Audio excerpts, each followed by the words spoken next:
National Electrical Code, or NEC, considers eddy current a more significant factor than temperature variances when determining allowable box and conduit fills for several reasons. When alternating current, or AC, flows through a conductor, it creates a magnetic field around the conductor. This magnetic field induces eddy currents in nearby metallic objects, such as box walls and conduit fittings. These eddy currents generate heat, which can contribute to overheating. While temperature fluctuations can affect the current carrying capacity of wires, NEC tables already provide adjustment factors for different ambient temperatures. Therefore, the NEC deems it unnecessary to further adjust fill calculations for temperature variations within normal operating conditions.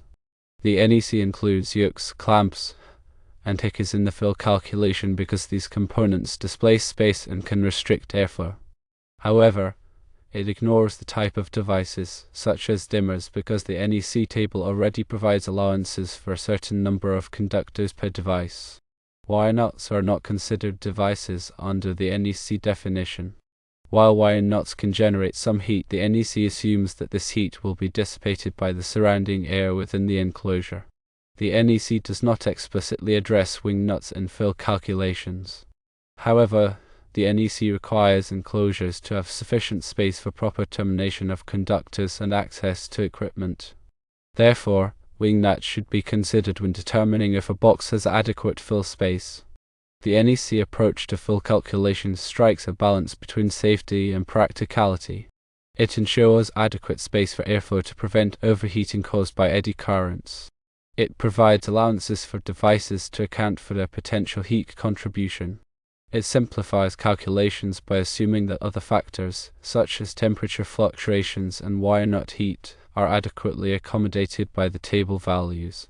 This approach allows for a consistent and relatively easy to apply method of determining allowable fills, while still maintaining a reasonable level of safety. When dealing with electrical installations, understanding the NEC guidelines for box and conduit fill is crucial for ensuring safety and compliance. The NEC provides specific requirements to prevent overheating and potential hazards. Firstly, let's discuss box fill calculations. The NEC specifies the maximum number of conductors, devices, and fittings allowed in an electrical box. These calculations are based on the volume of the box and the size of the conductors. The NEC takes into account the space occupied by conductors, device yokes, and internal clamps. The main goal is to ensure that there is enough free space within the box to dissipate heat and allow for safe wiring practices. The NEC specifies different methods for calculating box fill, including the conductor fill method and the box volume method. The conductor fill method is more straightforward and involves counting the number of conductors of different sizes entering the box. Each conductor is assigned a specific volume based on its gauge size, as specified in NEC Table 314.16. The total volume of all conductors, devices, and fittings must not exceed the box's marked volume. Secondly, let's delve into conduit fill calculations. The NEC sets limits on the percentage of conduit cross-sectional area that can be occupied by conductors. These limits vary depending on the number of conductors in the conduit. Single conductors have a higher allowable fill percentage compared to multiple conductors. The purpose of these limitations is to prevent overheating and to facilitate the pulling of conductors during installation. The NEC specifies different conduit fill tables for different types of conduits, such as rigid metal conduit, electrical metallic tubing, and flexible metal conduit. These tables provide the maximum number of conductors of a given size that can be installed in a specific size of conduit. When calculating conduit fill, it's important to consider the overall diameter of the conductors, including their insulation. The NEC requires the use of specific conductor fill tables based on the type of insulation used. Thirdly, eddy currents are an important consideration in electrical installations, particularly when dealing with metallic enclosures and conduits. Eddy currents are circulating currents induced in conductive materials by changing magnetic fields. These currents can generate heat, which can lead to overheating and potential damage to electrical components. The NEC addresses eddy current concerns by requiring proper bonding and grounding of metallic enclosures and conduits. Bonding provides a low impedance path for fault currents, reducing the potential for eddy currents to circulate. Grounding ensures that metallic enclosures are at the same electrical potential as the earth, minimizing the risk of electric shock. Fourthly, temperature variations also play a significant role in electrical installations. The NEC provides temperature correction and ampacity adjustment factors to account for the effects of ambient temperature on conductor ampacity. As temperature increases, the ampacity of a conductor decreases. Therefore, it's crucial to select conductors with appropriate insulation ratings and to apply the necessary temperature correction factors. The NEC specifies maximum operating temperatures for different types of conductors and provides guidelines for directing conductors in high-temperature environment. Fifthly, wire nuts are commonly used for splicing conductors in electrical boxes. While wire nuts are not considered devices under the NEC, they do contribute to the overall fill of the box. The NEC requires that wire nuts be properly sized and installed to ensure a secure and reliable connection. It's important to use wire nuts that are listed for the specific conductor sizes being spliced. The NEC also recommends leaving sufficient slack in the conductors within the box to allow for easy manipulation and future modifications. Sixthly, when dealing with devices such as dimmers and switches, it's important to consider their impact on box fill. The NEC provides specific rules for calculating the volume allowance for devices installed in electrical boxes. Each device is assigned a specific volume based on its size and type. The total volume of all devices in the box must not exceed the box's marked volume. Dimmers, in particular, can generate significant heat, so it's important to ensure that they are installed in a box with adequate ventilation. Seventhly, the NEC recognizes that certain types of equipment and installations may require additional considerations beyond the standard fill calculations. For example, in hazardous locations, the NEC specifies stricter requirements for box and conduit fill to prevent the accumulation of flammable gases or vapors. In healthcare facilities, the NEC requires additional measures to minimize the risk of electrical shock. It's important to consult the specific requirements at the NEC for these types of installations. Eighthly, the NEC emphasizes the importance of using listed or labeled equipment in electrical installations. Listed equipment has been tested and certified by a recognized testing laboratory to meet specific safety standards. Using listed equipment ensures that it is suitable for its intended purpose and that it meets the NEC requirements. The NEC also requires that equipment be installed in accordance with the manufacturer's instructions. Ninthly, it's important to remember that the NEC is a minimum safety standard.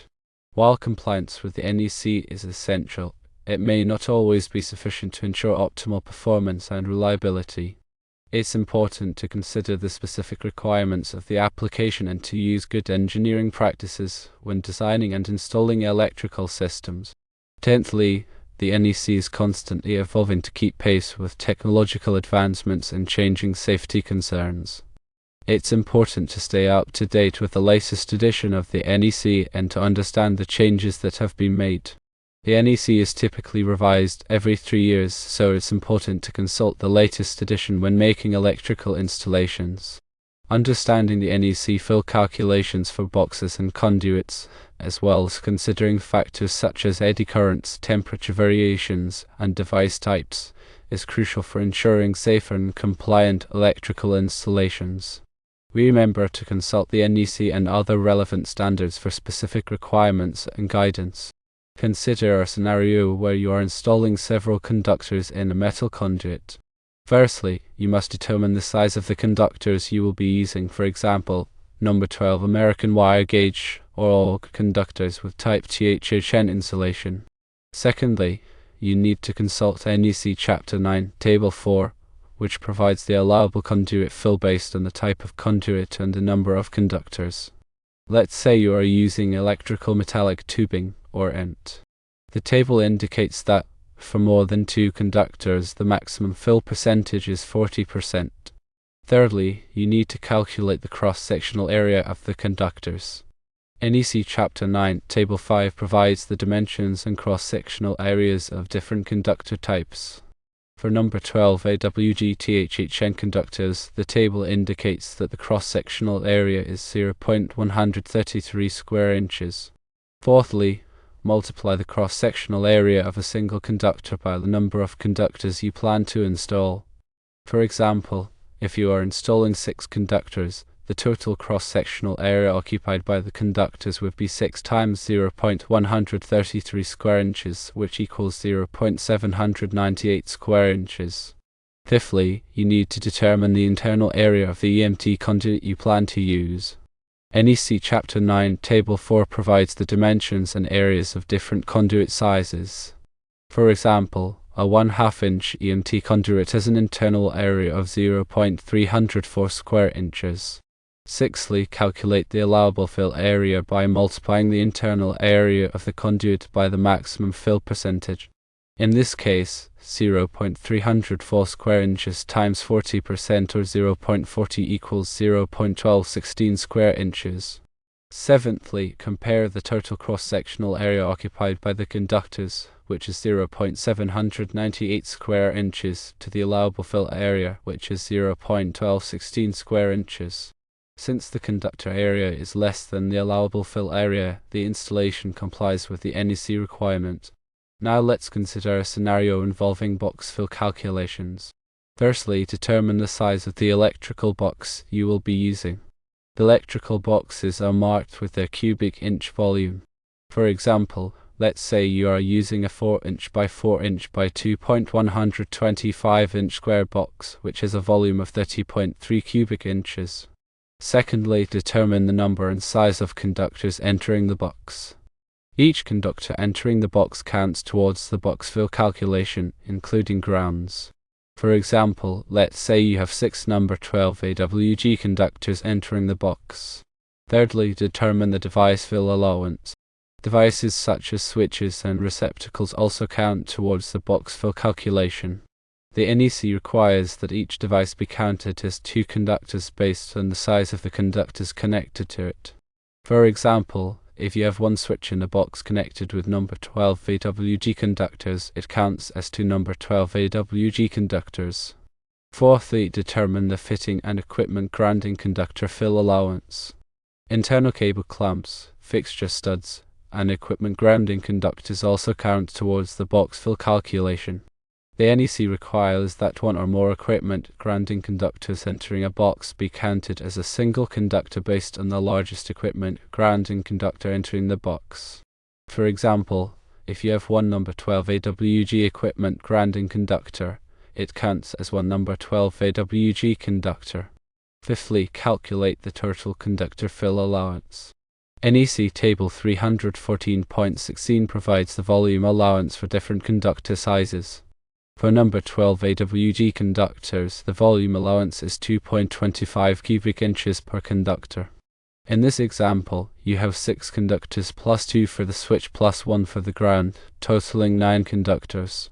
The total conductor fill allowance is 9 times 2.25 cubic inches, which equals 20.25 cubic inches. Sixthly, compare the total conductor fill allowance to the box volume. In this case, the total conductor fill allowance is 20.25 cubic inches, and the box volume is 30.3 cubic inches. Since the conductor fill allowance is less than the box volume, the installation complies with the NEC requirement.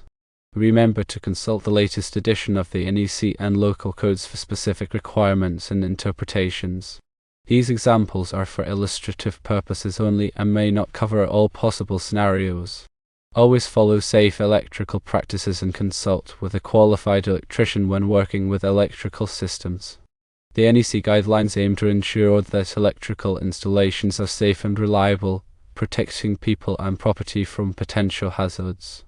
In summary, understanding box and conduit fill requirements, considering eddy currents and temperature variations, and following proper installation practices are essential for creating safer and compliant electrical systems.